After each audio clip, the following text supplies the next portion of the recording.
The unlucky match. Life for a matchmaker isn't easy. Your job is to make everybody else happy and not yourself. You find yourself with that internal loneliness at the end of the day when everybody goes home to a loved one. The satisfaction of making somebody else happy, but the little bit of jealousy that comes from within. One day I was bored at the office reading a graphic novel when this gorgeous woman comes walking in. She walked down, and it was literally as if she was floating while she was walking. This beauty is 5'6" and had a body like an hourglass, wearing a tight miniskirt with a black tank top. Hayley had long beautiful blonde hair brighter than the sun that blissfully glazed her waist. I knew immediately when I saw her, and I would not want to give her up. When she arrives in my office, she greets me with a smile and introduces herself as Hayley. When Hayley speaks, she sounds like an angel. Well, at least what I think an angel looks like, since I genuinely never met one. She sits and says, "I am tired of being alone, and I heard great things about Indigo's matchmaking services. Will you please help me? I'll pay any amount I want to find my true love." My heart is racing and praying she will walk away, because I have never felt true love at first sight until I met her. I insist to Hayley to sit down, and I will do everything I can to help her find her true passion, which should be me, of course. It hurts me that one of Indigo's matchmaking services' most significant rules is no hitting on clients. I can't afford to lose this job when I am all alone in this world. This is all I have to look forward to every day, my stupid job. All my family had passed away in a fire back when I was in the Philippines. I was the only one to make it out alive. I usually block out love and affection except when I saw Hayley. When Hayley sits her beautiful self down, I have her fill out the usual client questionnaire. As I hand over the clipboard and pen, her hands blissfully touch, and I feel a spark. When I think the spark, my heart sinks, and I look into her beautiful green eyes, and we make eye contact for a few moments, and those few moments feel like a lifetime, and when she looks away, I crave more of that intense feeling I just had. As she is filling out the questionnaire, I admire her beauty. I notice she bites her lip when she's confused, she shakes her leg rapidly when she is nervous, and she has a cute little lisp when she speaks. When she looks up, hands over the pen and clipboard, I tell her I will be in contact shortly.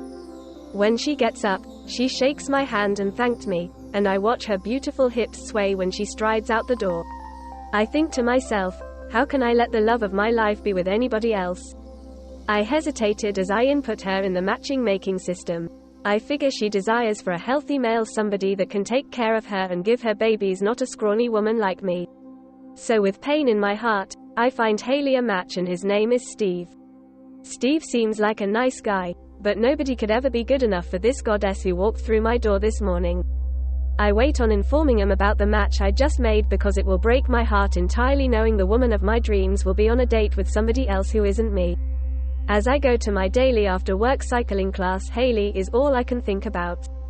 As I am sweating, I am wishing the heat I am currently building out was from making out with Hayley, my dream girl, not riding a stationary bike.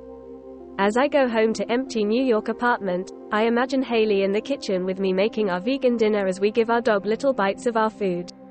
This picture is so bright, I have to make this happen. After I do my daily after-work routine alone, I attempt to fall asleep, but I can't stop thinking about Hayley. I usually don't do this with my client base, but this is a particular case, but I start to internet stalk her. I find out everything about her. She political party status liberal, thank God, her job as a nurse at a retirement home, and the special prize, her address. It's around 3 a.m., and I can't sleep, so I decided to go on a walk to Hayley's house. I start to snoop around, and I stepped on a branch. It was so loud somebody yelled out the window, "You better get off my yard before I shoot you dead." I ran as fast as I could out of there. I feel the adrenaline through my veins, and my anxiety started to rise, so I smoke a quick joint to go into my dreamland, and hopefully, I will see Hayley there. I wake up the next day drowsy and rush into work. The first task of the day is to call Hayley and Scott and arrange their first date. This hurts me so unbelievably bad.